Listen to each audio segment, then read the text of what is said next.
혹시 요즘 들어 이런 생각을 해본 적 있으신가요? 왜 이렇게 돈이 안 도는 걸까? 나는 분명 열심히 사는데 늘 모자라다. 숨이 턱 막히는 날이 있습니다. 연금날이 다가와도 마음이 무겁고 자식들 걱정, 병원비 걱정, 생활비 걱정이 한꺼번에 밀려옵니다. 마치 수도관이 막힌 듯 아무리 흘러들어도 새어나가 버리는 것 같습니다. 어떤 분은 말씀하십니다. 그래도 나는 매달 기도하는데 11조도 빠뜨리지 않는데 그런데도 통장은 늘 바닥이고 빚은 줄지 않습니다. 누군가는 이렇게 속삭입니다. 더 아껴야 해. 더 벌어야 해. 그렇게 악착같이 살아도 마음 한구석은 늘 허전하고 불안합니다. 밤에 잠들기 전 천장을 보며 생각합니다. 내가 뭘 잘못한 걸까? 하나님은 내 기도를 들으시는 걸까? 그럴 때 우리는 스스로를 탓합니다. 내가 잘못했나? 내가 모자란 건가? 그러나 하나님은 오늘 우리에게 이렇게 말씀하십니다. 신명기 8장 18절 말씀입니다. 내 하나님 여호와를 기억하라. 그가 내게 재물 얻을 능력을 주셨음이라. 돈의 문제는 단순히 돈의 문제가 아닙니다. 하나님의 공급 질서가 내 삶에서 잠시 멈춰선 신호일 수 있습니다. 오늘 이 시간을 통해 함께 배워가려 합니다. 하나님이 여시는 돈의 통로를 말입니다. 이 영상은 경제의 원리를 말하려는 것이 아닙니다. 재테크 비법을 알려드리는 것도 아닙니다. 하나님의 공급 원리를 회복하는 영상입니다. 그리고 그 문은 오직 기도로 열립니다. 막혀있던 수도관에 물이 다시 흐르듯 당신의 삶에도 하늘의 공급이 흘러내리기 시작할 것입니다. 이 말씀이 마음에 닿는다면 구독 버튼을 눌러주세요. 당신의 클릭 하나가 누군가의 막힌 통로를 여는 기도의 연결점이 됩니다. 좋아요로 아멘을 표현하시고 댓글에 주님이 제 공급자이십니다 라고 고백해주세요. 그 고백이 오늘 하늘 문을 여는 첫 문장이 될 것입니다. 사람은 누구나 자기 힘으로 살아간다고 생각합니다. 내가 벌었으니 내 돈이다. 내 손으로 세운 집이다. 하지만 어느 날 그 모든 것이 흔들립니다. 갑자기 일자리가 사라지거나 예상치 못한 지출이 생기거나 아무리 일해도 손에 남는 게 없을 때 그때야 깨닫습니다. 아, 내 힘으로는 안 되는구나. 하나님은 말씀하십니다. 신명기 8장 18절입니다. 그가 내게 재물 얻을 능력을 주셨음이라. 이 말씀은 단순히 위로의 말이 아닙니다. 소유권에 대한 선언입니다. 우리가 가진 모든 것, 통장에 찍힌 숫자, 매달 들어오는 월급, 그 모든 것의 주인은 하나님이십니다. 막힌 돈의 통로를 열기 위한 첫 번째 기도는 바로 이것입니다. 소유권을 주님께 돌려드리는 기도입니다. 그것은 단순히 헌금을 더하는 문제가 아닙니다. 이 돈의 주인이 누구인가를 분명히 선언하는 영적 결단입니다. 매일 아침 눈을 뜨면 이렇게 고백해보세요. 주님, 오늘 제 공급자는 세상이 아니라 주님이십니다. 이 고백이 입술을 떠나는 순간 당신의 시선이 바뀝니다. 얼마나 모을까에서 누가 주실까로, 어떻게 채울까에서 하나님이 어떻게 하실까로. 소유권이 바뀌면 책임의 주체도 바뀝니다. 하나님이 주인이 되시면 그분이 책임지십니다. 많은 분들이 이렇게 물으십니다. 그럼 제가 아무것도 안 하고 기다리기만 하면 되나요? 아닙니다. 이것은 손 놓고 기다리라는 말이 아닙니다. 오히려 더욱 부지런히 일하되 그 일의 주인이 누구인지를 기억하라는 뜻입니다. 내가 주인이 되면 두렵습니다. 내가 다 책임져야 하는구나. 내가 실패하면 끝이구나. 그러나 하나님이 주인이 되시면 평안합니다. 하나님이 책임지시는구나. 하나님이 길을 여시는구나. 어떤 분은 이렇게 말씀하십니다. 그래도 불안해요. 눈에 보이는 게 없으니까요. 그 마음 이해합니다. 그럴 때일수록 우리는 감사를 연습해야 합니다. 지금 이 순간 하나님이 공급하신 흔적을 찾는 연습입니다. 오늘 아침에 먹은 밥상, 지금 입고 있는 옷, 지붕이 있는 이 공간. 작아 보이지만 이 모든 것이 하나님의 공급입니다. 감사가 쌓이면 신뢰가 자랍니다. 신뢰가 자라면 불안이 물러갑니다. 아침 첫 3분 하나님의 공급 흔적 3가지를 떠올리며 감사해 보세요. 종이에 적어도 좋고 마음으로 고백해도 좋습니다. 주님, 어제도 저를 먹이셨습니다. 주님, 오늘도 숨쉬게 하셨습니다. 주님, 이 작은 것도 주님의 손에서 왔습니다. 그리고 통장 잔고를 볼 때마다 속으로 고백해 보세요. 내 것이 아니다. 주님의 것이다. 숫자가 적어도 괜찮습니다. 하나님이 주인이시니까요. 숫자가 많아져도 교만할 필요 없습니다. 하나님이 주인이시니까요. 불안이 밀려올 때마다 이렇게 반복해 보세요. 하나님은 내 공급자이시다. 하나님은 내 공급자이시다. 하나님은 내 공급자이시다. 3번 반복하는 동안 마음속 떨림이 조금씩 가라앉는 것을 느끼실 겁니다. 감사는 막힌 통로의 먼지를 털어내는 첫 행동입니다. 이 첫 기도를 꾸준히 드릴 때 하나님은 당신의 삶을 하늘의 회계 시스템 안으로 옮기기 시작하십니다. 세상의 회계는 더하고 빼는 것입니다. 그러나 하늘의 회계는 곱하고 채우는 것입니다. 오늘부터 시작해 봅시다. 주님, 제 공급자는 주님이십니다. 이 한 문장이 막혔던 당신의 경제 통로를 여는 첫 번째 열쇠가 될 것입니다. 공급자를 인정하는 기도를 시작했다면 이제 우리 안을 들여다봐야 할 때입니다. 눈에 보이지 않는 작은 타협, 잘못된 습관, 숨겨진 부정직함. 물이 새는 곳을 막지 않으면 아무리 많이 부어도 채워지지 않습니다. 성경은 이렇게 말합니다. 잠언 11장 1절 말씀입니다. 속이는 저울은 여호와께서 미워하시나 공평한 추는 그의 기뻐하심이니라. 이 말씀이 우리에게 묻습니다. 내 손안의 저울은 지금 공평한가? 속이는 저울이라고 하면 우리는 큰 사기나 범죄를 떠올립니다. 하지만 하나님은 작은 것도 보십니다. 마트에서 거스름 돈을 더 받았는데 모른 척한 적 있지 않으신가요? 세금 신고할 때 조금만 줄여 쓴 적은요? 카드값 낼 돈으로 다른 걸 먼저 산 적도 있으셨을 겁니다. 이 정도는 괜찮겠지. 다들 이렇게 하는데. 그 작은 타협이 쌓이면 하나님의 신뢰 계좌는 조금씩 비어갑니다. 하나님은 정직한 사람에게 재물의 통로를 맡기십니다. 왜냐하면 정직은 하나님께서 가장 먼저 보시는 자격이기 때문입니다. 정직하다는 것은 손해보는 것처럼 느껴질 때가 많습니다. 그런데 신기한 일이 일어납니다. 정직하게 살기 시작하면 마음이 가볍습니다. 숨길 게 없고 떳떳하니까요. 그 평안이 바로 하나님의 첫 번째 선물입니다. 많은 분들이 이렇게 말씀하십니다. 정직하게 살고 싶은데 어떻게 해야 할지 모르겠어요. 그럴 때 우리에게 필요한 것이 바로 지혜입니다. 야고보서 1장 5절은 이렇게 말합니다. 너희 중에 누구든지 지혜가 부족하거든 모든 사람에게 후히 주시고 꾸짖지 아니하시는 하나님께 구하라. 지혜는 돈을 많이 버는 능력이 아닙니다. 지혜는 돈을 바르게 다루는 능력입니다. 언제 써야 하는지, 언제 참아야 하는지, 무엇이 필요인지, 무엇이 욕심인지를 구분하는 능력. 이 지혜가 없으면 아무리 많이 벌어도 손에 남는 게 없습니다. 지혜는 또한 통로를 보는 눈을 열어줍니다. 막힌 곳이 어딘지, 새는 곳이 어딘지, 하나님이 열어주시는 새로운 문이 어딘지를 보게 합니다. 이 기도는 단순히 부자가 되게 해달라가 아닙니다. 주님, 돈을 다루는 제 마음을 깨끗하게 하소서입니다. 한번 점검해 봅시다. 지난 3개월 동안 내가 쓴 돈을 떠올려 보세요. 카드 명세서를 펼쳐놓고 하나하나 살펴보세요. 그 중에서 이런 질문을 해보는 겁니다. 하나님 앞에 놓고도 설명할 수 있는 소비인가? 어떤 것은 당당합니다. 생활비, 식비, 교통비. 필요한 것들이었으니까요. 하지만 어떤 것은 머뭇거려집니다. 이건 왜 샀지? 이건 충동 구매였구나. 이건 허영이었네. 그 머뭇거림이 바로 정직의 시작입니다. 정직은 거창한 게 아닙니다. 작은 것부터 하나님께 보고 드리는 마음입니다.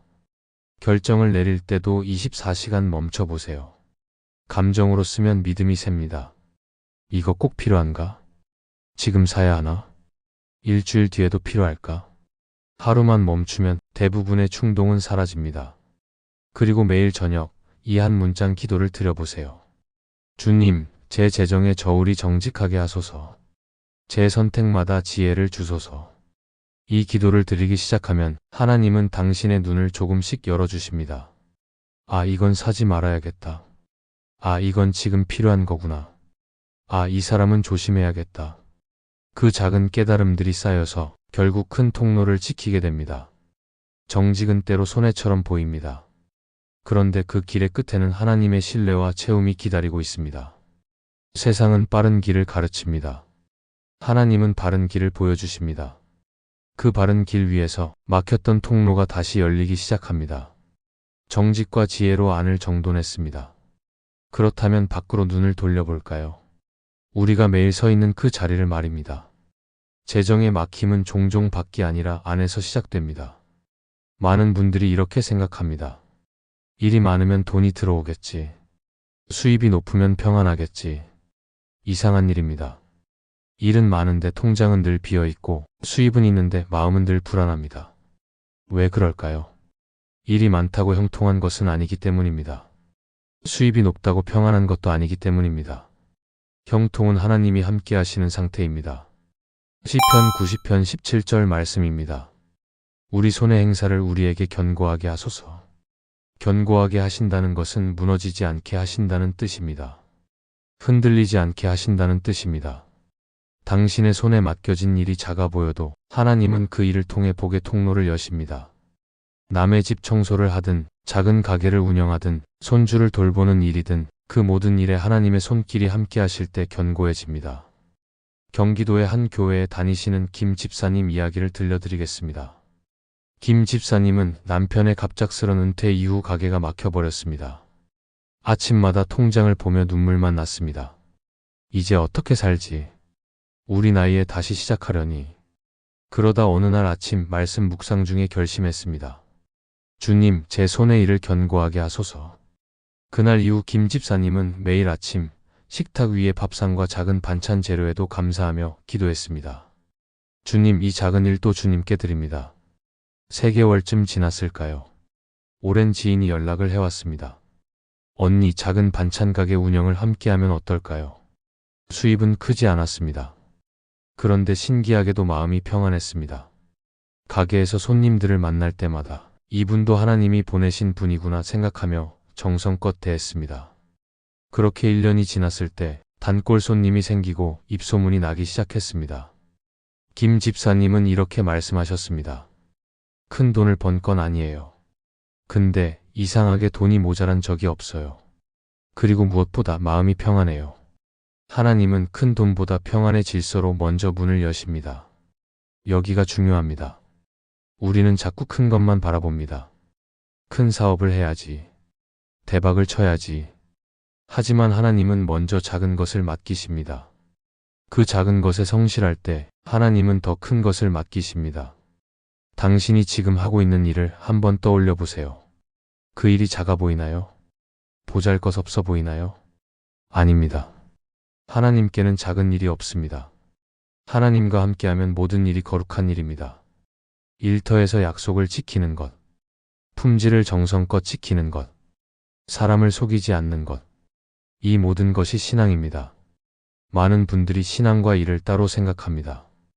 교회에서는 신앙인, 일터에서는 현실인. 하나님은 우리의 모든 자리를 보십니다. 일터에서 정직하게 일하는 것, 사람을 진심으로 대하는 것, 맡은 일에 최선을 다하는 것. 이것이 바로 하나님께 드리는 예배입니다. 사람보다 하나님께 보고 드린다는 마음으로 일해보세요. 주님, 오늘 이 일을 주님께 드립니다. 주님, 이 손님도 주님이 보내신 분입니다. 주님, 이 작은 일도 주님의 이름으로 합니다. 그 마음으로 일할 때 같은 일인데 달라집니다. 힘든 일인데 기쁨이 생깁니다. 그리고 만나는 모든 사람을 축복의 통로로 보세요. 이 세상에 우연히 만나는 사람은 없습니다. 하나님이 보내신 사람이거나 하나님이 당신을 통해 축복하려는 사람입니다. 어떤 사람은 당신에게 기회를 줄 것이고 어떤 사람은 당신을 통해 은혜를 받을 것입니다. 그러니 모든 만남에 정성을 다하세요. 불친절한 손님에게도 까다로운 거래처에게도 작은 일을 맡긴 사람에게도 하나님은 그 관계 속에서 통로를 여십니다. 매일 아침 일을 시작하기 전에 이렇게 기도해 보세요. 주님, 오늘 제 손의 일을 통해 주님의 이름이 드러나게 하소서. 이 기도를 드리고 일터로 나갈 때 당신의 하루가 달라집니다. 짜증나던 일이 감사로 바뀌고 힘들던 관계가 은혜로 바뀝니다. 그리고 그 작은 변화들이 쌓여서 어느 순간 막혔던 경제의 통로가 열리는 것을 경험하게 됩니다. 일은 단순히 돈을 버는 수단이 아닙니다. 일은 하나님이 당신을 통해 일하시는 통로입니다.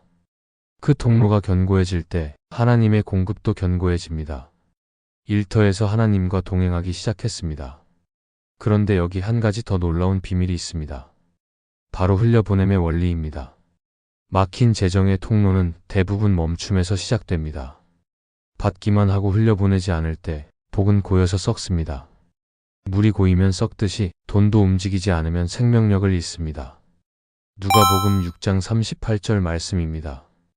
주라, 그리하면 너희에게 줄 것이니. 말라기 3장 10절은 이렇게 말합니다. 하늘 문을 열고 복을 쌓을 곳이 없도록 부으리라. 이 말씀들이 우리에게 알려주는 것은 무엇일까요? 하나님의 경제 시스템은 세상과 다르다는 것입니다. 세상은 모으면 많아진다고 말합니다. 하나님은 나누면 더 채워진다고 말씀하십니다. 바로 역순의 법칙입니다. 많은 분들이 이렇게 생각합니다. 여유가 생기면 나눠야지. 돈이 좀 모이면 헌금을 많이 해야지. 그런데 이상합니다. 그 여유는 좀처럼 오지 않습니다. 왜 그럴까요? 하나님은 순서를 바꾸라고 말씀하시기 때문입니다.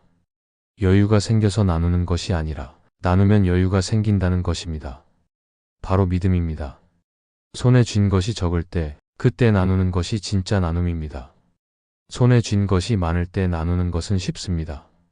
하지만 손에 쥔 것이 적을 때 그때도 나눌 수 있다면 그것은 하나님을 신뢰한다는 증거입니다.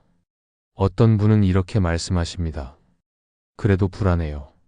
내 것도 부족한데 어떻게 나눠요? 그 마음 이해합니다.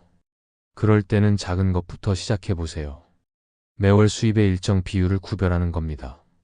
10분의 1이 부담스럽다면 20분의 1부터, 20분의 1도 어렵다면 30분의 1부터. 중요한 것은 액수가 아니라 마음입니다. 그리고 그것을 세 곳에 나눠보세요. 감사 헌금으로, 구제로, 이웃을 위한 나눔으로.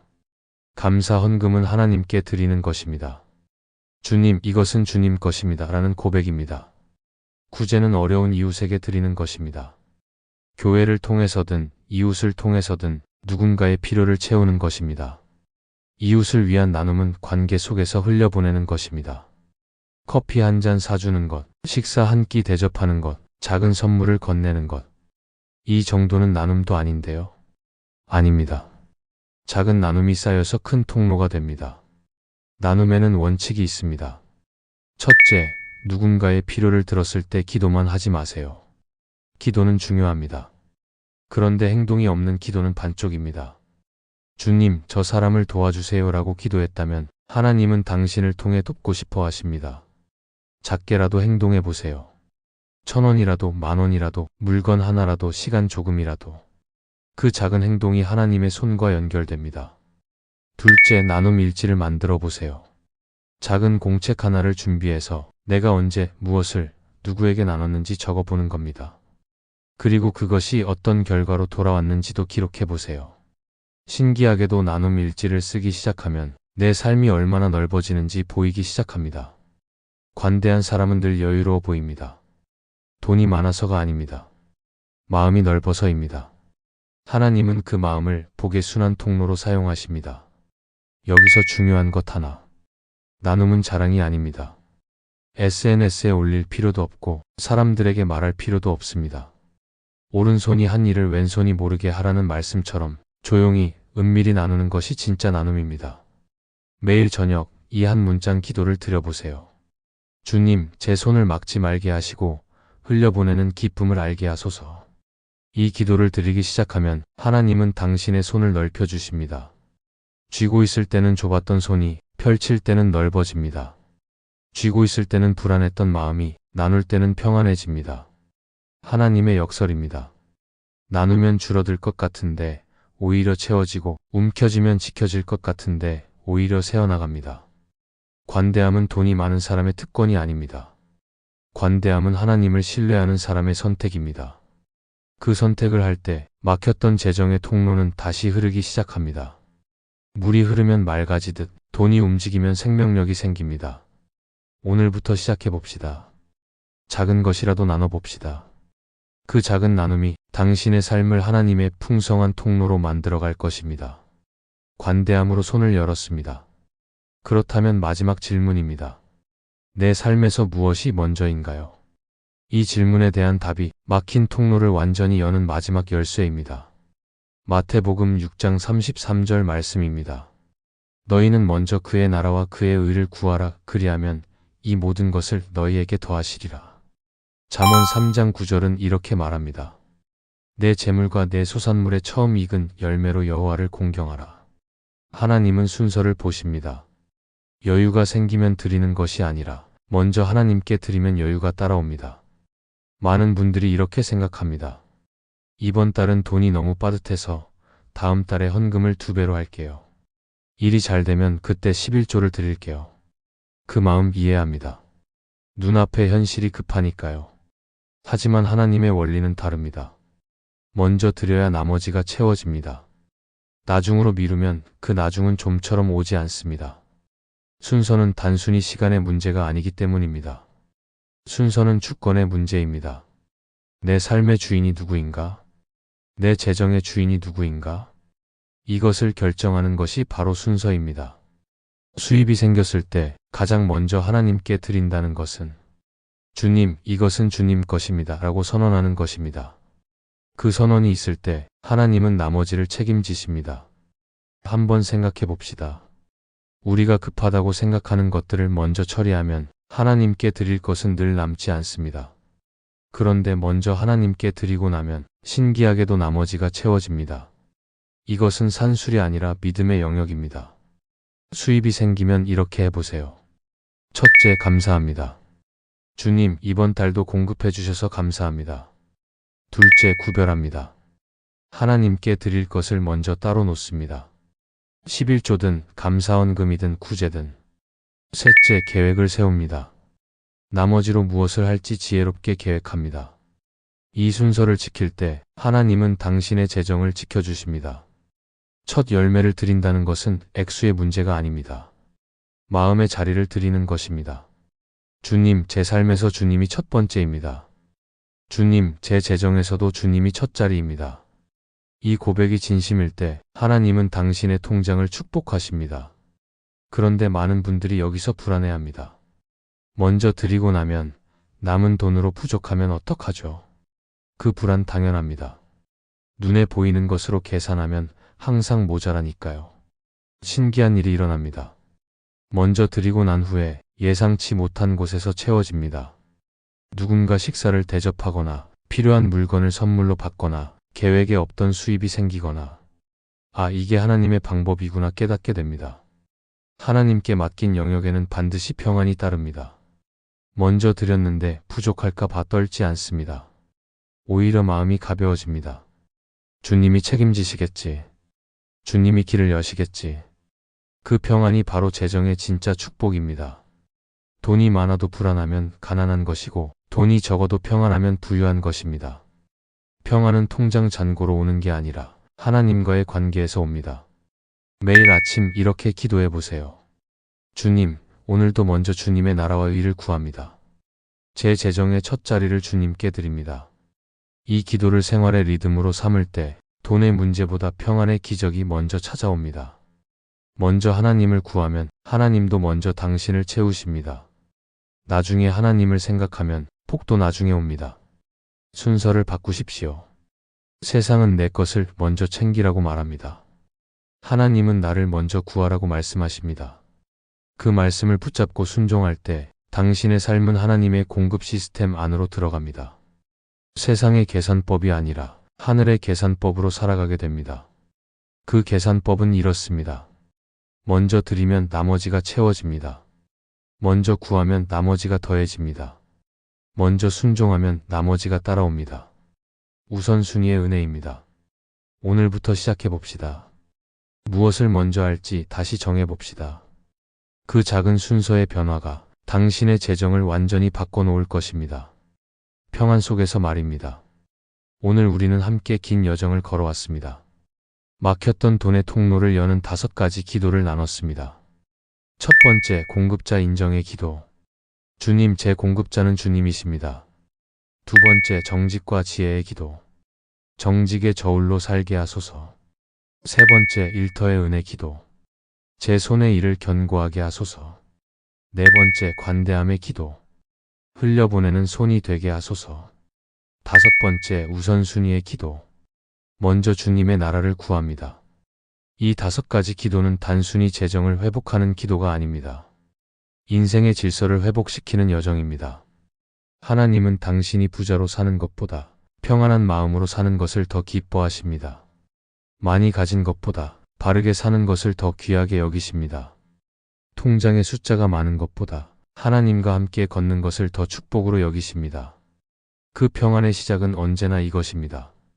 하나님이 주인 되심의 인정. 이 고백이 진심이 될 때 당신의 삶은 달라지기 시작합니다. 어떤 분은 이렇게 말씀하실지 모릅니다. 그래도 당장 내일이 막막한데요. 통장은 여전히 비어 있는데요. 그 마음 하나님이 아십니다. 변화는 단번에 오지 않습니다. 그러나 분명히 옵니다.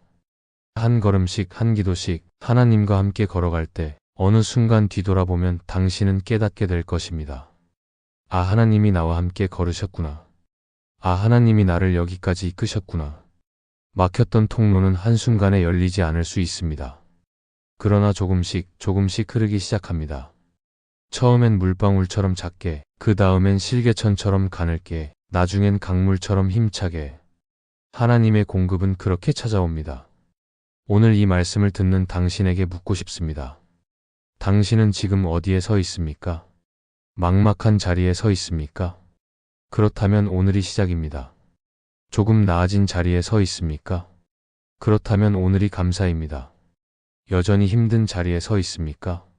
그렇다면 오늘이 소망입니다. 어디에 있든 하나님은 당신과 함께 계십니다. 통장 잔고가 당신의 가치를 말해주지 않습니다. 하나님의 사랑이 당신의 가치를 말해줍니다. 세상은 당신이 얼마나 가졌는지를 봅니다. 하나님은 당신이 어떻게 사는지를 보십니다. 오늘부터 이 5가지 기도를 시작해보세요. 하루에 하나씩이라도 좋습니다. 아침에 눈 뜨면 주님, 제 공급자는 주님이십니다. 통장을 볼 때 주님, 정직의 저울로 살게 하소서. 일터로 나갈 때 주님, 제 손의 일을 견고하게 하소서. 누군가를 만날 때 주님, 흘려보내는 손이 되게 하소서.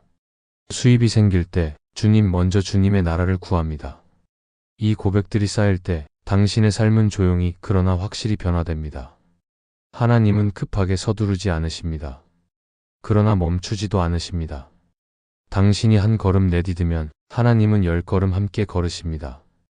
당신이 손을 펼치면 하나님은 그 손을 채워주십니다. 당신이 문을 두드리면 하나님은 하늘 문을 열어주십니다.